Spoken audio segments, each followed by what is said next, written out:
Olá, vamos ler Atos capítulo 18, versículos 24 a 28.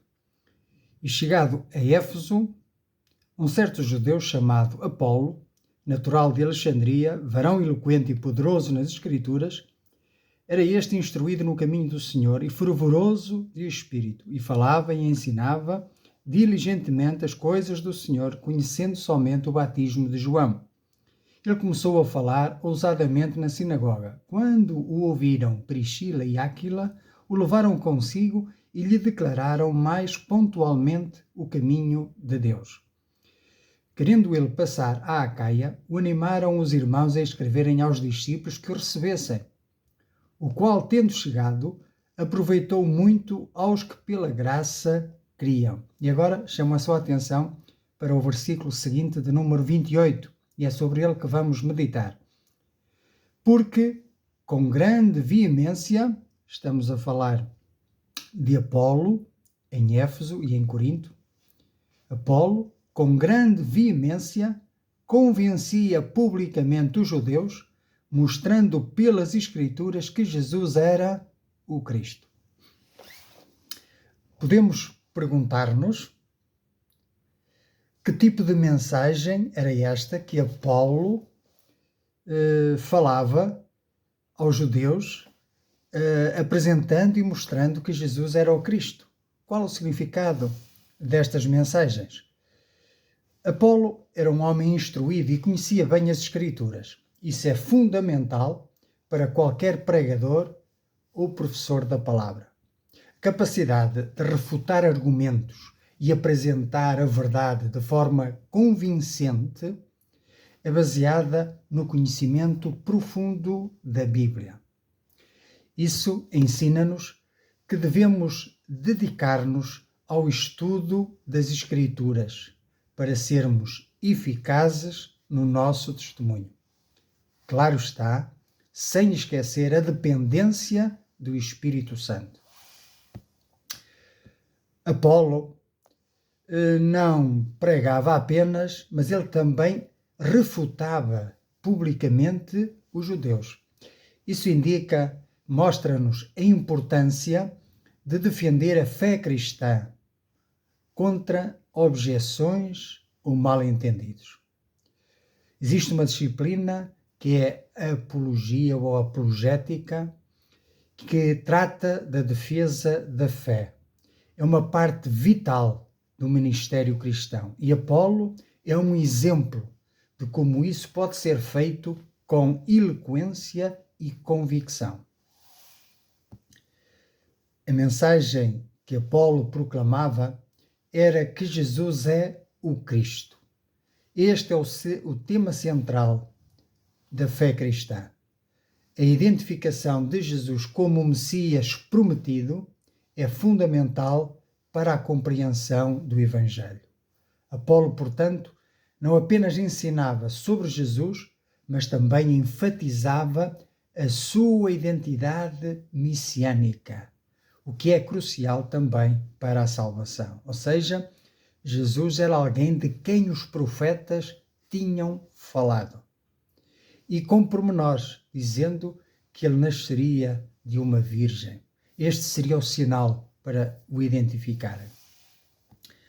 Agora, podemos ver também o papel do Espírito Santo, que, embora este versículo não o mencione diretamente, a eficácia desse testemunho, desse evangelismo de Apolo, deve-se certamente à plenitude, ao ser cheio do Espírito Santo.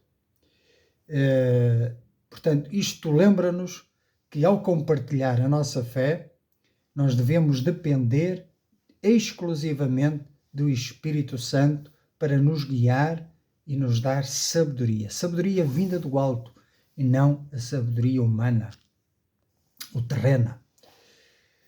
O facto de que Priscila e Áquila ajudaram Apolo, a entender melhor a mensagem de Jesus, mostra-nos a importância do discipulado. Ou seja, o discípulo deve gerar discípulos. Aquele que foi ensinado, aquele que recebeu instrução, agora tem o dever de passar esse ensino, de instruir a geração seguinte. E isto mostra-nos que, sendo Apolo alguém tão eloquente e conhecedor da Escritura, ainda assim precisava dos outros. Isso nos faz lembrar a nossa pequenez, nos faz ficar humildes e nos faz-nos reconhecer a importância do outro, a importância do irmão. Porque na Igreja há diversidade de dons, diversidade de ministérios. É como no corpo tem vários membros e todos interagem uns com os outros e são interdependentes. De forma que ninguém ou nenhum sem o outro pode viver saudavelmente. Assim é também na fé cristã. Ninguém sozinho pode sobreviver saudavelmente. Precisamos todos uns dos outros. Isso ensina-nos que também nós estamos todos num processo contínuo de aprendizado ou de aprendizagem. Ninguém nasce ensinado, mas muitos são tão orgulhosos que não querem ser ensinados, não têm espírito ensinável. E nós, até morrer, devemos ter este espírito, um espírito que seja ensinável, porque havemos de viver toda a vida aprendendo, aprendendo, aprendendo, e haveremos de chegar ao fim sem ter o conhecimento pleno. Porque o conhecimento pleno não se alcança nesta vida, mas sim na vida futura. Pois a Bíblia diz que, então, quando estivermos com o Senhor, o conheceremos tal como somos conhecidos. Aí já não haverá mais perguntas a fazer, aí já não será mais precisa a fé para crer, porque nós estaremos a ver, estaremos a presenciar, aí resta apenas viver no amor por toda a eternidade.